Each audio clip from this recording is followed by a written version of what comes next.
Alhamdulillah kembali ceria bersama dengan kami di Kaca TV Al-Hijrah pagi ini. Tentunya anda sedang menonton. Assalamualaikum. Alhamdulillah, maka bermulalah slot kita yang pertama, slot My Care COVID-19, dan insyaAllah sama-sama kita kongsikan pagi ini berkenaan dengan support system kita dalam tempoh lebih kurang lagi 13 hari lagi ini, dan selama-lamanya kalau boleh, kalau kita berbicara tentang keluarga ini, insyaAllah mudah-mudahan memang kita memerlukan sokongan daripada ahli keluarga kita, terutamanya ibu bapa kita, doa-doa dan sebagainya. Dan insyaAllah kita sebelum pergi dengan lebih jauh lagi sebenarnya nak berkongsi tentang statistik jumlah kes COVID-19 di Malaysia setakat semalam. Okey, semalam 1 Jun 2021, dan kes baharu setakat semalam masih lagi mencecah angka yang cukup tinggi sebenarnya, dalam lebih kurang 7,105 kes baharu.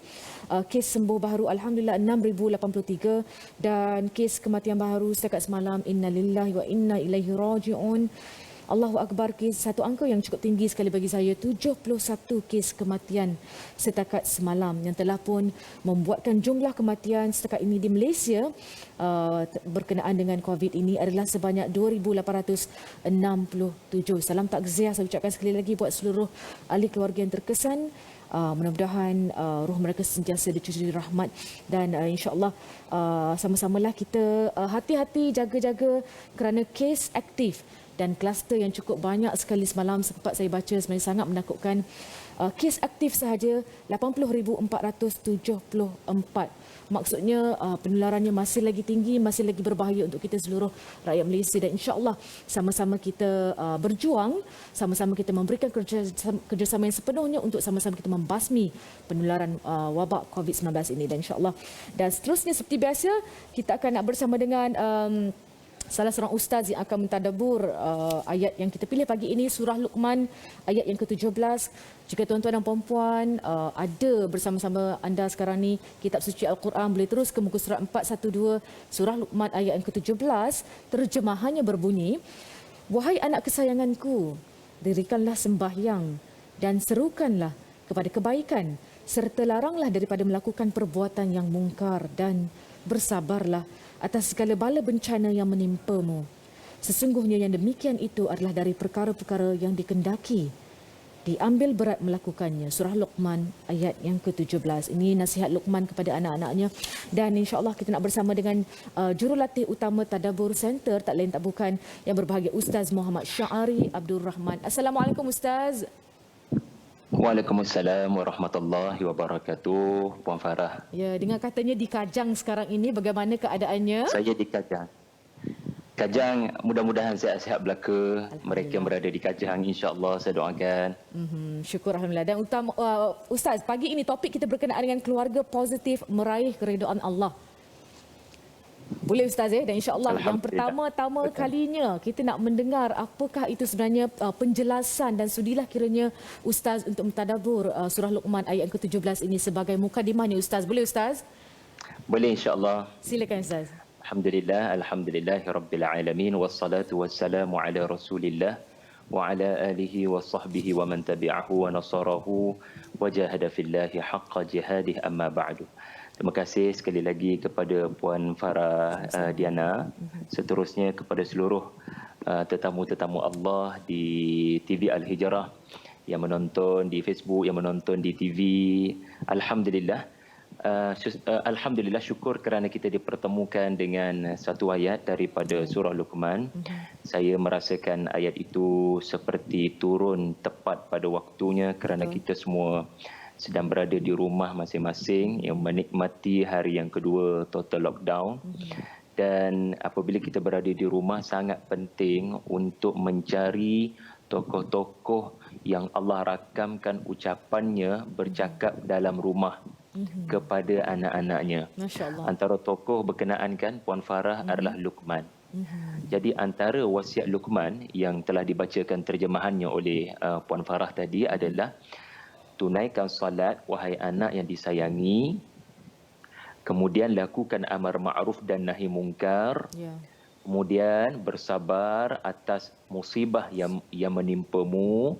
Sesungguhnya itu daripada perkara yang mesti ada azam, maknanya kena sentiasa mentally prepare, sentiasa bersedia untuk berdepan dengan risiko.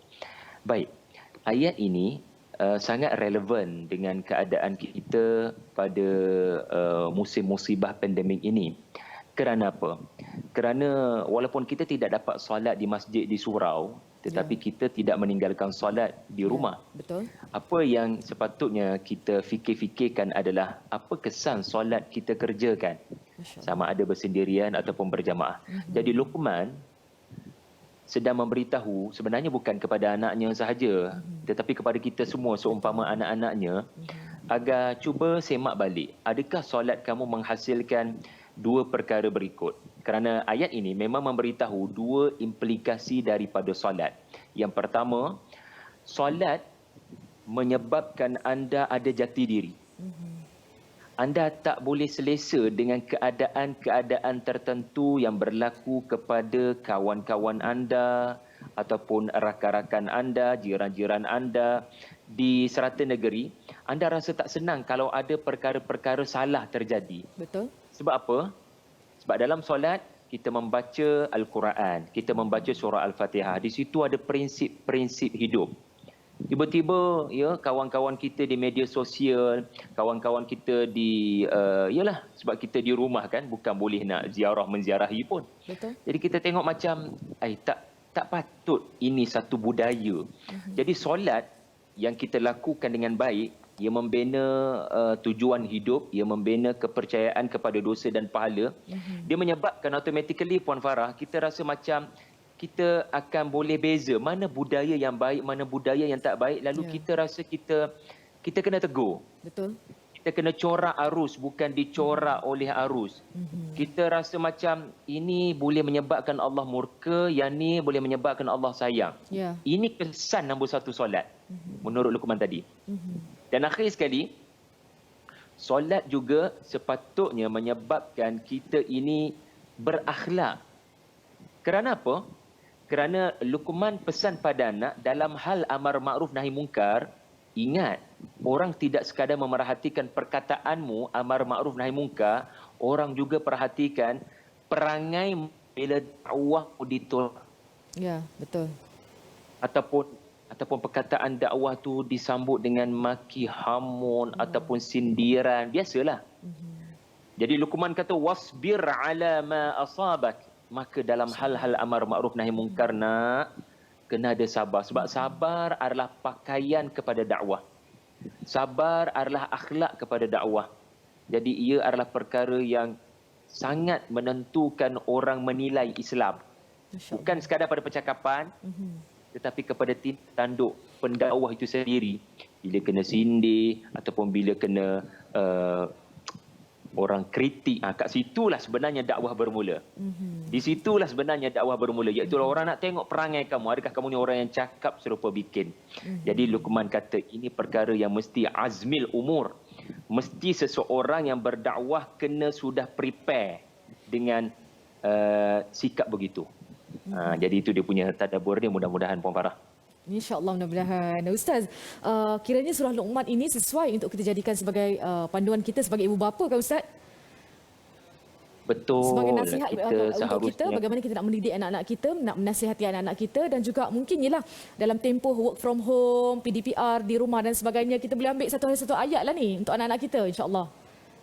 Boleh. Betul, seolah-olah surah Luqman ni baru diturunkan. Allahu Akbar. Okey, baiklah, surah Al-Maidah ayat yang kedua Ustaz. Kita pergi sekejap dekat Al-Maidah ayat yang kedua, dan hendaklah kamu bertolong-tolongan untuk membuat kebajikan dan bertakwa, dan janganlah kamu bertolong-tolongan pada melakukan dosa, maksiat dan pencerobohan. Dalam ayat ini jelas Allah Subhanahu Taala memberitahu kita pentingnya kerjasama dengan dalam sebarang urusan, terutama ketika menghadapi kesusahan Ustaz. Sangat penting setiap ahli keluarga mengambil cakna keadaan hidup setiap hari dari mereka, sebenarnya. Komen daripada Ustaz, silakan. Dalam surah Al-Maidah tadi, kita diperintahkan Allah untuk ta'awun, untuk bekerjasama, saling melengkapi, khususnya sebagai ibu bapa di rumah. Kita kena tengok apa yang cik abang punya area, apa yang cik adik punya area. Suami ada kelebihan tertentu dengan anak-anak, dia ada kelebihan tertentu dengan anak-anak. kalau boleh sentuhan kepada anak-anak itu adalah sentuhan yang bekerjasama. Bekerjasama ni bukanlah benda kita buat dua-dua sama pada anak-anak. Tetapi sebaliknya anak-anak dapat melihat ayah ada kelebihan, mak ada kelebihan yang menyebabkan tarbiyah ataupun pendidikan itu tidak membosankan. Sebab ayah ada style ayah, mak ada style mak. Sebab tu kalau kita tengok surah Yusuf, ayah itu digambarkan matahari, manakala mak itu digambarkan bulan. Itu yang Nabi Yusuf nampak dalam mimpi. Ini menunjukkan matahari ada fungsi, bulan ada fungsi, dan kita kena, ya, ibu bapa kena bekerjasama untuk membawa anak-anak kepada agenda albir wat taqwa. Saya nak ambil kesempatan ni untuk menyarankan ibu bapa bekerjasamalah untuk betul-betul didik anak buat apa yang Al-Quran kata dalam surah Al-Isra. Dalam surah Al-Isra. Tadi ayat dalam surah Al-Maidah suruh bekerjasama. Tetapi bekerjasama nak buat apa? Di tempoh kita banyak masa di rumah dengan anak-anak ni. Sebab surah Al-Isra memang beritahu apa yang patut kita beritahu pada anak-anak. Nombor satu contohnya, Allah Ta'ala kata jangan membazir. Dalam surah Al-Isra ayat 26, jadi masa makan dengan anak-anak, agenda ini mesti dipandang serius. Sebab pada makanan yang dibazirkan tu ada hak orang kebuluran nak, ada hak orang miskin nak. Jadi bagaimana kamu melihat makanan, itu menentukan kamu bersyukur ke tidak. Okay, dalam surah Al-Isra lagi Puan Farah, Allah Ta'ala beritahu jangan bakhil. Jadi didik anak kita untuk ada perasaan belas kasihan kepada orang-orang yang terpaksa gulung tikar, terjejas pendapatan di musim pandemik ini. Kau nak buat apa nak? Ayah nak tengok kau nak buat apa. Apa yang kau boleh cadangkan pada ayah. Jadi anak-anak kita ni biar beri sesuatu. Masa contoh Grab Food tu datang ke, kan kita kan bagi markah rating kan. Why not biar anak kita belajar rating tu.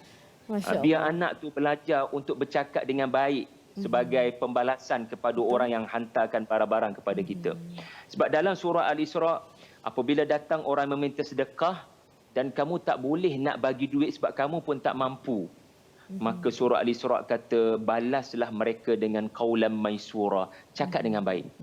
Walaupun kita tak boleh bagi duit, tetapi perkataan yang baik sudah cukup menenangkan hati orang-orang yang ditimpa musibah kemiskinan. Dan contoh yang terakhir, kita tengok dalam surah Al-Isra ini, di mana Allah Ta'ala bagi tahu mak ayah, tolonglah bekerjasama untuk jangan bunuh anak, jangan mendekati perzinaan.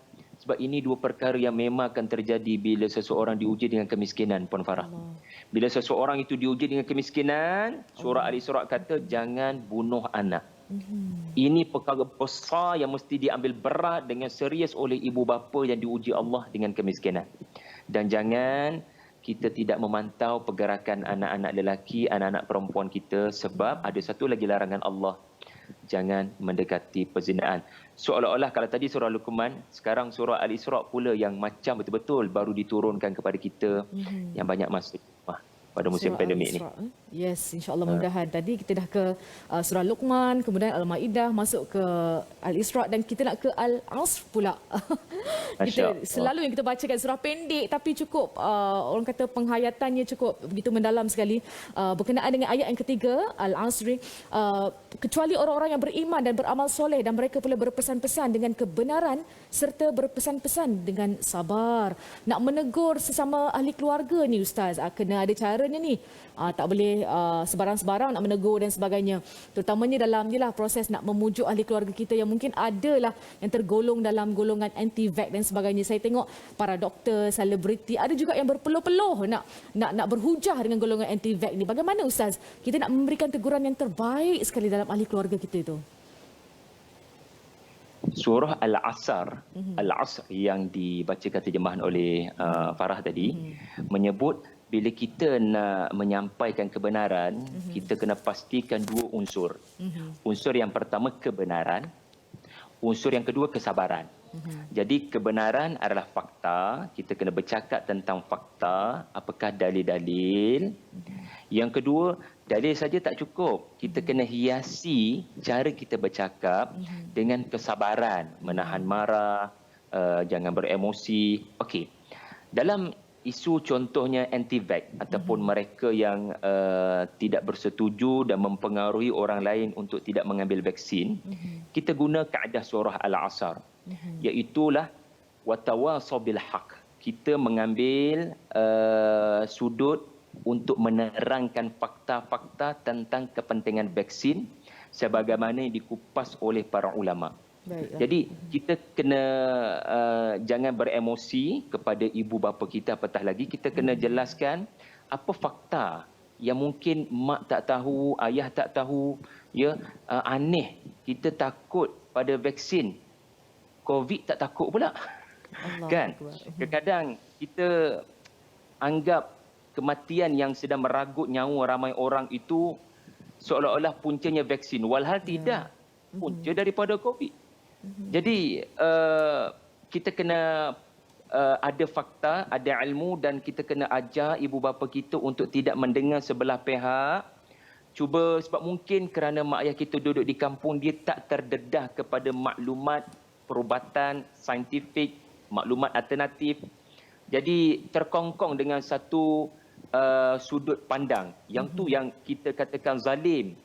Kesian orang tua kita di kampung yang mendengar maklumat tentang vaksin bahaya, sedangkan itu adalah tuduhan yang sudah dijawab oleh pakar-pakar dan para ulama. Tetapi kebenaran saja tak cukup. Kita kena ingat betul-betul watawasaw bis sabar. Kita kena berdepan dengan ibu kita dengan akhlak yang baik. Bukan hanya dalam hal vaksin itu penting untuk selamatkan nyawa dengan izin Allah, tetapi dalam apa-apa hal kita kena bercakap dengan akhlak yang baik, tutur kata yang lembut, kerana at the end of the day sikap anak itulah yang akan menyebabkan mak ayah fikir 2-3 kali. Betul. Kadang-kadang percakapan dia orang tak, aku tak percayalah kat kau ni. Ya, terlalu banyak ceramah-ceramah mak kita dengar, tak tahulah daripada mana menyebabkan dia anti-vax. Tetapi at the end of the day, akhlak anak tu yang akan menentukan ayah mak kita barangkali berfikir 2-3 kali dengan pendiriannya yang sangat berbahaya itu tadi. Jadi dua unsur tadi ada dalam ayat terakhir surah Wal Asri. Alhamdulillah, Puan Farah. Itu dia. Menunjukkan akhlak yang baik dan seterusnya bercakap dengan baik, Ustaz, InsyaAllah, terutamanya bila hal-hal yang melibatkan antara kita dengan ibu bapa kita, melibatkan emosi dan sebagainya. Kadang-kadang ialah emosional kan, nak meluahkan sesuatu dan sebagainya. Tapi apa pun kena perlu ada caranya, cara yang paling berhemah sekali dengan menunjukkan akhlak yang baik dan juga bercakap dengan baik. Terima kasih, Ustaz. Baiklah, kalau kita tengok kembali surah Al-Asri itu berkenaan, ialah Allah berbicara tentang masa kan, Ustaz? Dalam tempoh total lockdown ini, tentunya kita banyak sangat masa di rumah, ada yang work from home, belajar di rumah dan sebagainya. Tentu sepatutnya kita memanfaatkan masa kita sebaik mungkin. Waktunya waktu solat, kita boleh semayang berjemaah bersama dengan keluarga kita. Masuk je azan, maksudnya semua dah ready untuk solat dan sebagainya. Jadi bagaimana, Ustaz? Teguran Ustaz buat kami dalam memanfaatkan masa dalam tempoh total lockdown ni, Ustaz. Bila Puan Farah bacakan angka kematian tadi, 71 orang berlaku semalam, ini bukan satu cerita untuk masuk kepada telinga kita. Ini peringatan daripada Tuhan kepada semua yang diberikan Allah izin mendengar TV Hijrah pagi ini, menonton TV Hijrah pagi ini. 71 maksudnya kita tak pernah lihat angka kematian kerana COVID yang setinggi itu. Depan mata kita, kita sedang melihat kematian di sana sini. Kematian di sana sini. Maka sepatutnya inilah waktu di mana kita banyak mengingati kematian. Kerana masa yang kita lalui di rumah waktu PKP akan menjadi sia-sia bila kita tak tahu satu hakikat yang mati boleh datang juga kepada kita walaupun kita tidak kena COVID.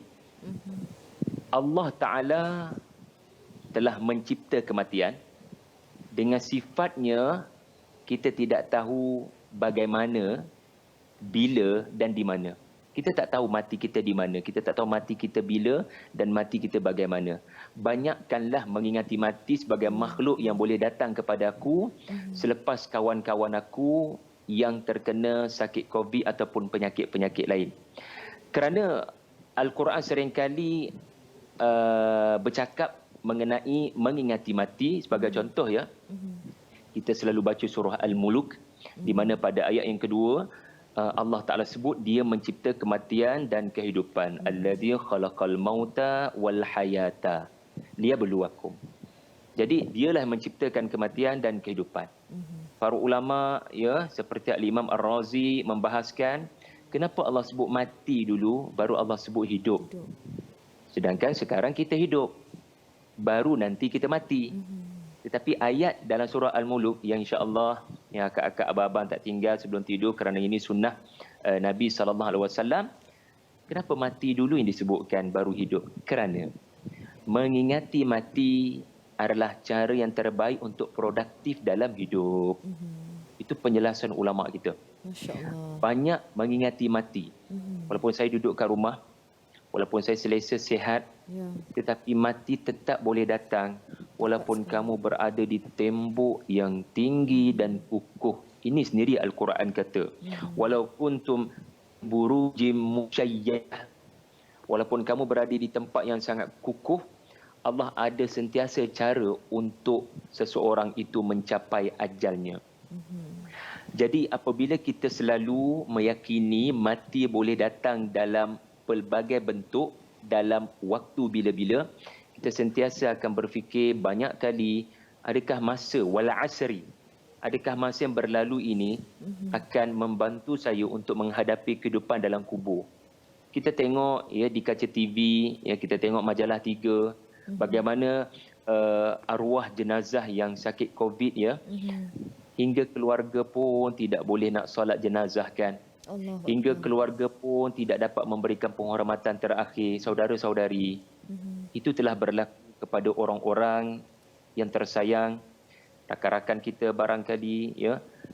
Kalau berlaku pada kita bagaimana? Tengok orang mati bukan sekadar satu episod COVID, tetapi peringatan daripada Allah untuk aku.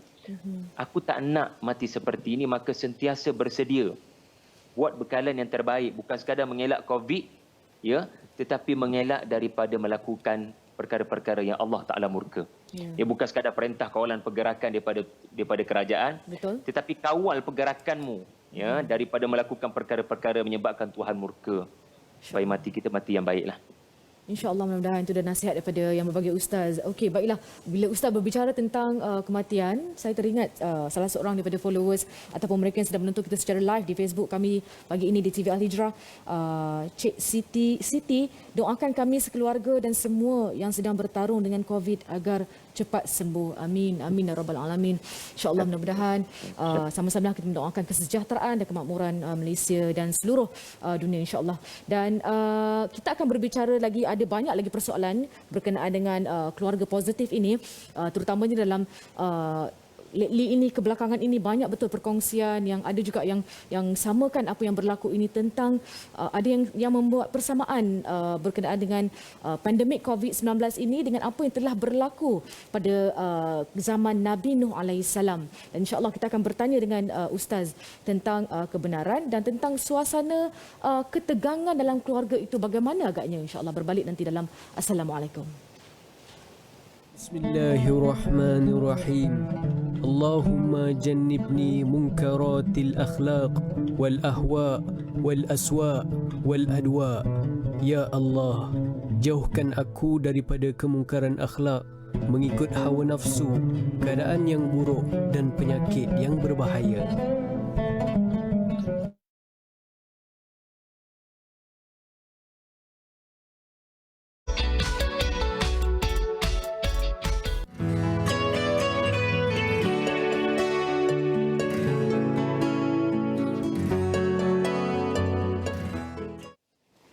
Alhamdulillah masih lagi bersama dengan kami pagi ini. Tak lain tak bukan kita bersama dengan Jurulatih Utama Tadabbur Center yang berbagi Ustaz Muhammad Syahari Abdul Rahman berbicara berkenaan dengan keluarga positif meraih keredaan Allah. Sama-samalah kita menjayakannya insya-Allah lagi 13 hari ini. Mana tahu tak tahu lagi dilanjutkan atau tidak, sama-sama kita fokus untuk terus dapatlah kita menjayakan untuk sama-sama kita work from home, PDPR di rumah dan sebagainya dalam keadaan yang begitu cantik dan baik sekali. Baiklah, Ustaz, dalam kisah Nabi Nuh alaihissalam ada sebahagian ahli keluarganya yang begitu degil dan tidak mahu mendengar kata, tidak mahu beriman sehingga ditenggelamkan dalam bah besar, Ustaz. Ada sebahagian, kalau kita ambil contoh dengan apa yang berlaku dalam keluarga kita di masa kini ini, ada juga ahli keluarga kita yang degil sehingga menimbulkan ketegangan, dan kita boleh nampak terutamanya bila dalam WhatsApp group kan, kita boleh nampaklah cara mereka berbicara, teks dan sebagainya, ada saling salah menyalahkan, cara tegur yang tak betul dan sebagainya, dan ini menimbulkan suasana negatif dalam ahli keluarga kita. Mohon tunjuk ajar daripada Ustaz sebenarnya. Silakan Ustaz. Bismillah. Dalam waktu kita terkurung di dalam rumah ini, kita sedia maklum ya, tidak semua orang boleh duduk dalam rumah dalam keadaan yang senang, tenang. Ini perkara penting apabila kita berkonflik ya dengan keluarga kita dalam WhatsApp group. Kita kena ingat betul-betul ada sesuatu di sebalik teks. Teks, WhatsApp, bincang, kadang sampai tahap sindir, lebih teruk lagi maki. Sebelum kita berbalas kemarahan dengan barangkali adik-beradik kita, keluarga besar kita yang macam tak faham kenapa kita jadi orang yang sangat outspoken, kritik. Pertama sekali saya harap kita jangan terlalu banyak bergantung pada teks, kita kena faham konteks. Maksud saya cuba sedaya upaya memahami bukan kita seorang sahaja tertekan. Semua orang sedang menghadapi tekanan dengan cara masing-masing. Maka saya lebih prefer untuk kalau kita berbalah di WhatsApp, cuba sedaya upaya cari peluang, ruang untuk telefon, tanya khabar. Sebenarnya apa yang berlaku, sebab kita tak tahu dia jadi marah-marah ataupun dia jadi orang yang sangat kelihatan tak jaga lidahnya di WhatsApp group tu, sebab kita tak tahu barangkali dia memang tertekan jaga anak-anak kecil kat rumah, barangkali suaminya frontliner, isterinya frontliner, ataupun rumah dia kecil, duduk kat flat, dia bukan macam kita boleh duduk rumah luas, ataupun barangkali dia antara yang terpaksa terjejas pendapatan, balik modal pun tak dapat, semalam bila berniaga orang tak keluar rumah. Kita kadang-kadang, saya pun belajar jugalah daripada keluarga isteri di mana seminggu sekali ada bacaan Yasin. Kita bukan hanya sekadar dapat bacaan Yasin, tapi boleh bersembang, tanya khabar, cantiknya anak. Kan, unsur-unsur begitu. Sebenarnya unsur-unsur psikologi yang menyebabkan kita rasa macam tak nak bergaduh. Sebab apa? Sebab ada silaturahim. Bila silaturahim tak ada, cuba faham kenapa dia tak join Yasin malam ni. Ada sesiapa boleh tanya khabar. Kat situ baru kita tahu cerita sebenar dia. Mungkin dia sedang buat Grab ke apa kan. Sebab kita kadang boleh bergaduh dengan teks-teks yang berlaku, dengan cerita macam-macam diperdebatkan di situ, kerana kita tidak cuba terlebih dahulu memahami apa sebenarnya berlaku. Dan once bila kita dah faham apa yang berlaku, ya, kalau berkonflik juga, kalau bertegang juga, maka kita kena ingat satu lagi perkara, syaitan suka jadi pihak yang ketiga. Untuk api-apikan apa yang sedang berlaku di WhatsApp group ataupun dengan keluarga kita. Sebab Nabi Yusuf alaihi salam memperingatkan kita, nazagha syaitanu baini wa baina ikhwati. Syaitan selalu akan ambil kesempatan, bukan sekadar sebut kepada kita Allah akan berikan kamu kefakiran, ini pun bisikan syaitan. Sekarang Allah murka kat kamu, Allah akan bagi kamu kefakiran. Tengok macam mana syaitan dia tipu daya kita dengan mengatakan fakir, kaya ni semua sebab Tuhan murka dekat engkau. Tapi syaitan juga bertindak untuk menambah kemarahan. Sehingga benda tak patut marah pun jadi sebab untuk marah-marah. Jadi tidak mendamaikan antara satu sama lain dalam keluarga berkenaan lah. Semoga kita tidak dari kalangan yang tak pandai mendamaikan. Ya, tak boleh nak memahami apa situasi. Dan kita ingat ya, dalam apa-apa keadaan sekalipun, ambil kualiti seorang wanita dalam Al-Quran yang apabila menghadapi konflik dalam rumah, dia bukan sekadar mengadu pada Allah, dia mencari petunjuk dan pedoman daripada orang yang lebih arif. Khawlah binti Tha'labah mendapatkan pandangan pakar, iaitu Nabi SAW. Dia berdoa juga, wa tashtaki ila Allah. Tetapi pandangan pakar juga kena kita ambil kira bila berdepan dengan konflik dalam keluarga ni. Allahu Akbar, Masya Allah. Dalam tempoh-tempoh yang duduk di rumah sentiasa ini, kalau kita ada rasa perasaan marah, kecewa, sedih, down dan sebagainya, banyak-banyakkan istighfar, insya-Allah kita berzikir, ingat kepada Allah Subhanahu Wa Taala. Apa saja yang datang ni ujian kepada kita. Ya Ustaz, betul lah?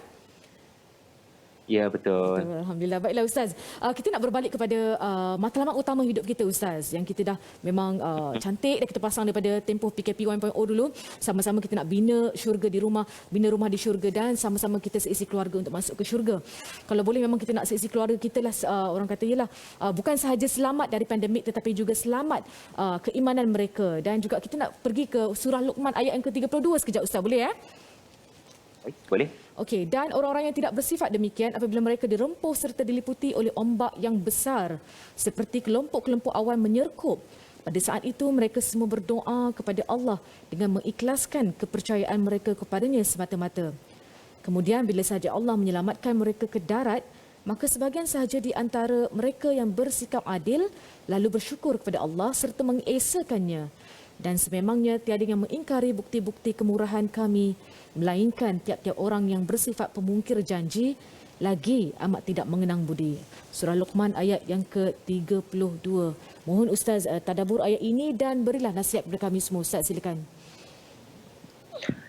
Ayat ni menceritakan tentang orang yang lupa yang Allah pernah selamatkan dia semasa dia menghadapi ombak yang besar di lautan. Tadabbur ayat ini adalah Allah pernah berikan nikmat kita sampai ke destinasi selepas Malaysia menghadapi ombak besar COVID sebelum ini. Ya. Sebelum ini. Betul. Kita pernah hampir menang. Betul. Tetapi kerana kita lalai, kita mula longgar-longgar dalam mematuhi SOP, Betul. maka kita perlu menerima akibat daripada kelalaian kita sendiri.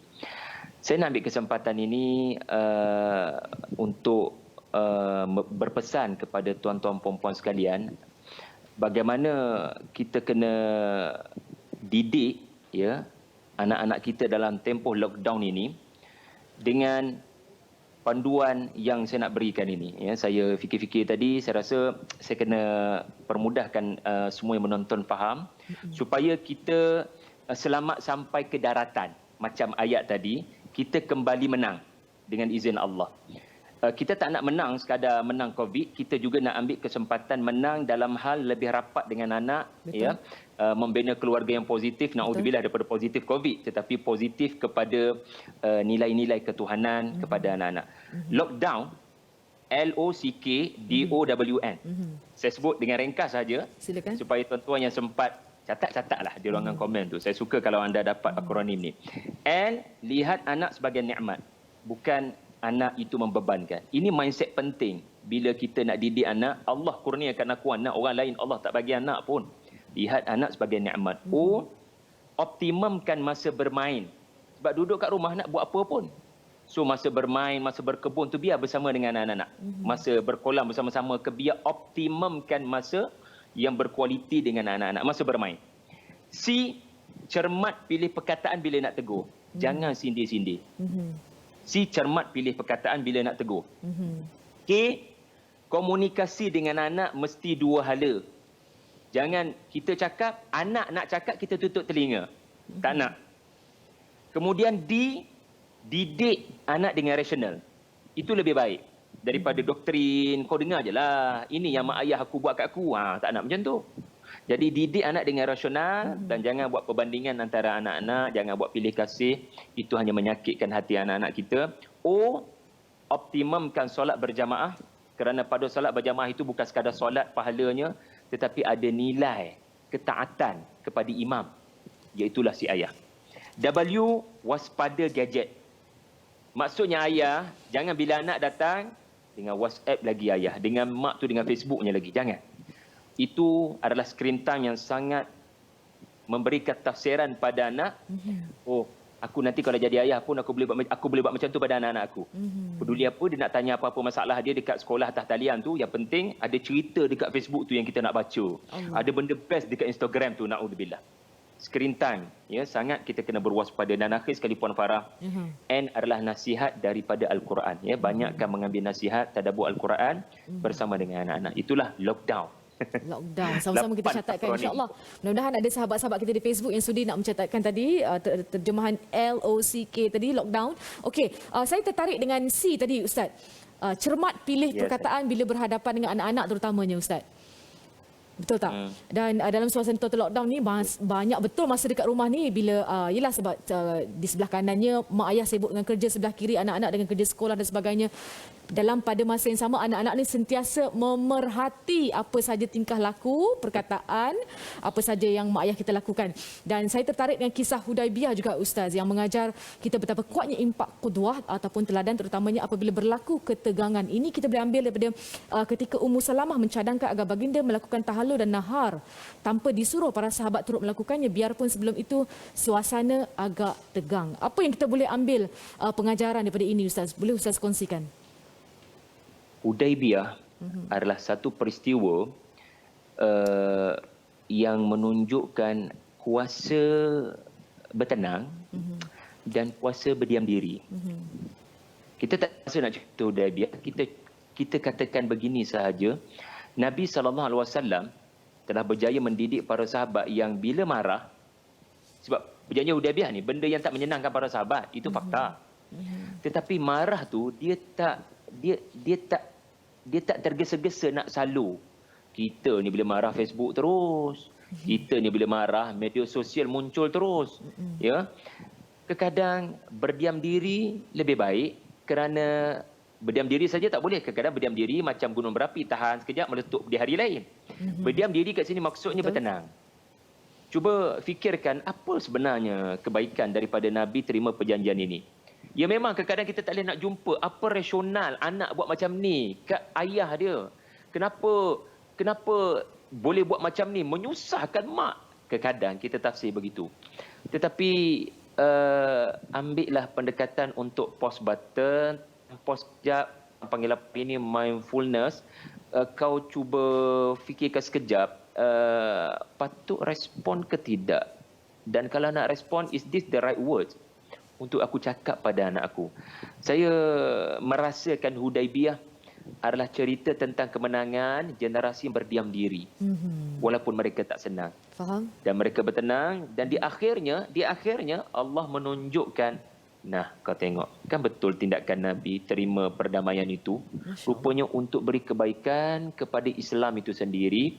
Kita sedia maklum bagaimana perjanjian itu telah memberikan manfaat dari sudut ramai orang dapat memeluk Islam kerana perjanjian itu mengiktiraf kuasa baru dari Madinah. Seorang kafir Quraisy tidak lagi berani nak kacau. Jadi dalam konteks hidup kita ini, menghadapi sesuatu yang kurang menyenangkan daripada anak-anak, ya ada waktu kita kena bersuara, kita kena tegas, kita kena didik. Ya, 10 tahun masih tak nak solat, Rasulullah kata kena rotan. Tetapi buatlah apa-apa pun kepada anak-anak kita dalam keadaan sedar diri.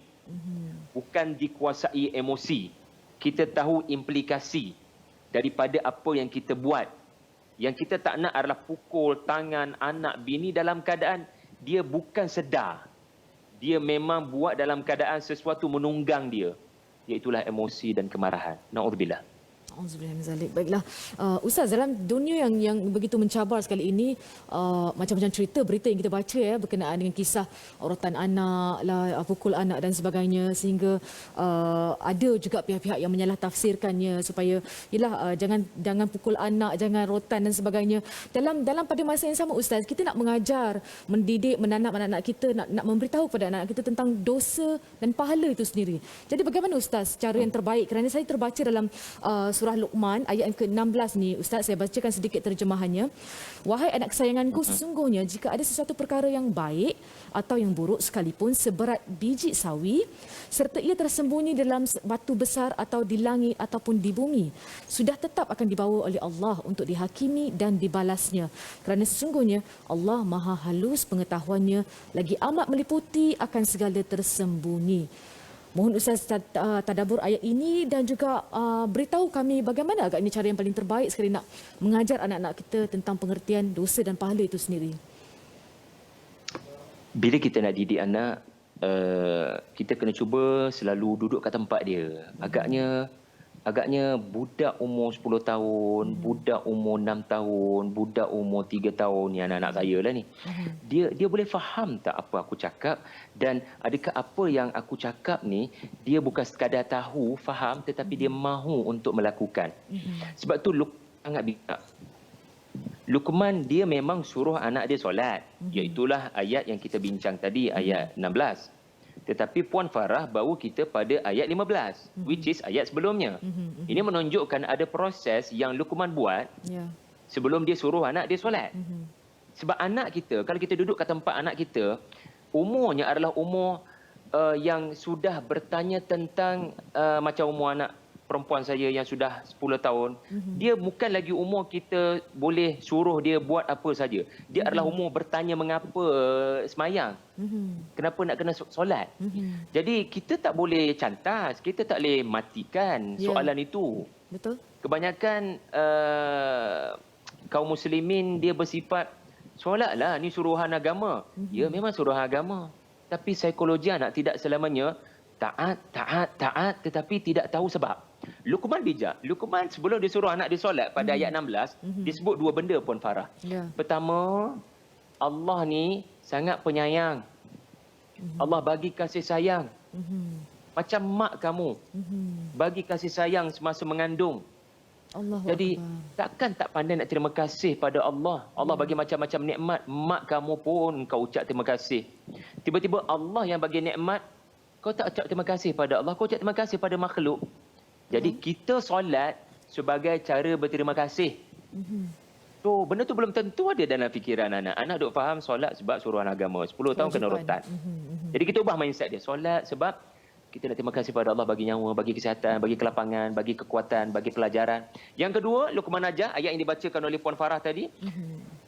Sebesar zarah di langit, di bumi, di atas batu, dalam batu, Allah boleh bawa datang di hari akhirat. Maksudnya solat bukan sekadar terima kasih pada Allah atas nikmat, tetapi solat kerana kita akan ditanya tentang nikmat yang Allah beri di hari akhirat. Nak lepas mati kita hidup balik, itu fakta. Jadi tak takut ke? Jadi untuk mengelakkan daripada gagal menjawab soalan daripada Allah di hari akhirat, solat memandu untuk kita selamat di hari sana. Jadi ada unsur terima kasih dan ada unsur ketakutan. Dengan dua unsur itu, anak-anak kita insya-Allah lah mudah-mudahan dapat memilih untuk solat. Bukan sekadar solat, memilih untuk solat. Maksudnya tak suruh pun dia tunaikan solat. Jadi Luqman jadikan. Alhamdulillah, terima kasih Ustaz. Baiklah, kita sibuk bercakap tentang hal-hal dalam rumah kita, rumah tangga kita dan sebagainya. Kita nak tengok-tengok jeling-jeling sama insan yang berada di sebelah rumah kita, jiran-jiran tetangga kita, silaturahim jiran-jiran ni pun berat juga Ustaz. Jadi bagaimana Ustaz dalam tempoh pandemik COVID-19 ini, dalam tempoh penyakit seperti ini, virus yang kita tak nampak ini, kita nak berbuat baik dengan jiran-jiran kita juga Ustaz. Tapi nak berjumpa macam dulu dah tak boleh dah Ustaz. Jadi bagaimana nasihat Ustaz tentang kita ni dalam nak menjaga silaturahim dengan jiran-jiran kita juga Ustaz? Bagaimana? Jangan left group jiran-jiran. Walaupun kadang kita tak senang dengan pendirian, ialah biasalah kita ni berpecah sebab politik, sebab mazhab, sebab aliran-aliran tertentu. Jangan tinggalkan mereka. Izinkan saya membaca 2-3 hadis yang reka-ringkas supaya kita mengambil peringatan, khususnya saya, tentang kepentingan menjaga jiran sebelah ataupun 40 orang yang ada di dalam taman perumahan kita ni, asalkan duduk dekat dengan kita. Pertama, Rasulullah SAW sebut kayu ukur orang tu percaya pada hari pembalasan adalah macam mana dia buat pada jiran.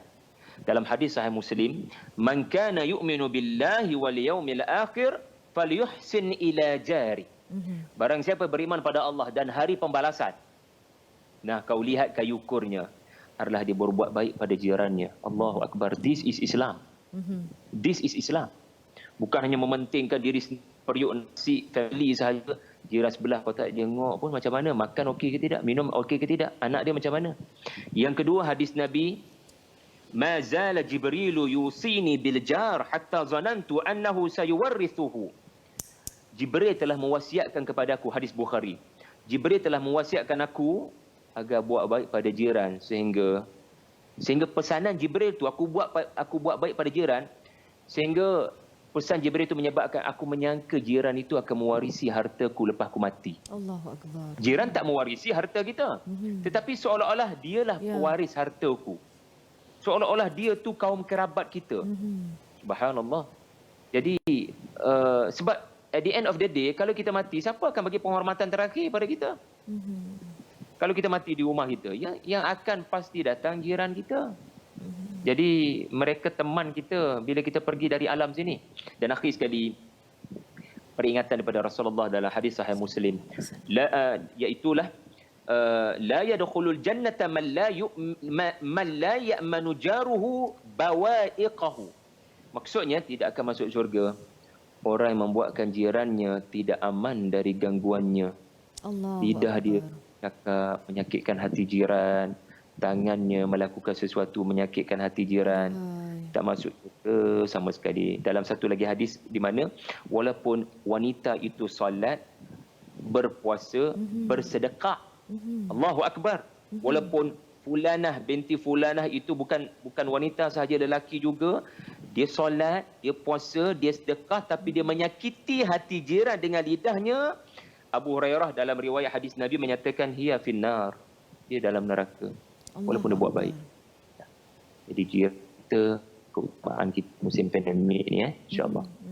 Allahu Akbar. Tepuk dada tanya iman. Mudah-mudahan kita sama-sama menjaga silaturahim kita dengan jiran tetangga kita, insya-Allah. Mudah-mudahan sama-sama kita mendoakan kesejahteraan mereka, insya-Allah. Dan dalam tempoh total lockdown ini, saya pasti ramai sebenarnya yang sedang mencari naskah-naskah buku. Sebab saya bila berbicara dengan Ustaz Syahari ini, saya teringat buku yang beliau hadiahkan kepada saya, Kompas 114. Terima kasih Ustaz. Dan katanya ada naskah baru, Indahnya Pesan Luqman Al-Hakim. Boleh Ustaz, ramai yang nak tahu ni. Indahnya Pesan Luqman saya tulis khusus untuk supaya ayah ibu-ibu boleh mengambil surah Luqman sebagai silibus untuk memaknakan PKP. Ya, kita tak tahu apa hikmah, daripada pandemik ini. Betul. Tetapi yang pasti kita lebih banyak masa dengan anak-anak, itu fakta. Jadi nak buat apa? Jadi anggaplah Luqman itu kita punya guru besar, dia nak tegur kita rupa-rupanya ada like mana-mana dalam didik anak ni. Ya, kita mungkin tekankan solat. Tetapi kita lupa apa saya sebut tadi. Anak tu tahu tak kenapa dia solat.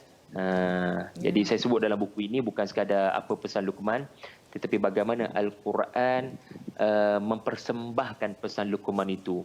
So ada sedikit kajian-kajian kebahasaan, lenggok bahasa Quran sangat menarik. Kalau tuan-tuan hargai ilmu tafsir dan tadabbur lah. Terima kasih Puan Farah. Sama-sama Ustaz. Terima kasih sekali lagi Jurulatih Utama Tadabbur Center yang berbahagia Ustaz Muhammad Syahari Abdul Rahman atas perkongsian pagi ini. Topik utama kita, keluarga positif meraih keredaan Allah. Sama-sama kita sentiasa memanfaatkan masa yang ada bersama dengan keluarga kita. Ini adalah kualiti masa terbaik yang dikurniakan Allah Ta'ala buat kita dalam berhadapan dengan sesama suami isteri, ibu bapa, anak-anak kita dan sebagainya. So sama-sama kita memanfaatkan dan ambil segala nasihat teguran yang Ustaz berikan tadi. Terima kasih Ustaz. InsyaAllah mudah-mudahan panjang umur murah rezeki, kita bersua lagi Ustaz ya. InsyaAllah. InsyaAllah. Sampaikan salam buat sisi keluarga. Assalamualaikum Ustaz. Waalaikumsalam warahmatullahi wabarakatuh. Terima kasih Puan Farah dan semua. Baiklah, insyaAllah sekejap lagi kita akan mengadakan satu sesi pelancaran tabung musuadah COVID-19 JAKIM bersama dengan YWM 3.0 katanya, dan insyaAllah selepas ini saya akan terangkan kita nak bersama dengan ataupun sebenarnya kita nak mendengar ucapan daripada Yang Berhormat Senator Datuk Dr. Zulkifli Muhammad Al-Bakri, Menteri di Jabatan Perdana Menteri Hal Ehwal Agama. Semuanya selepas ini dalam Assalamualaikum. Kita berhenti rehat seketika.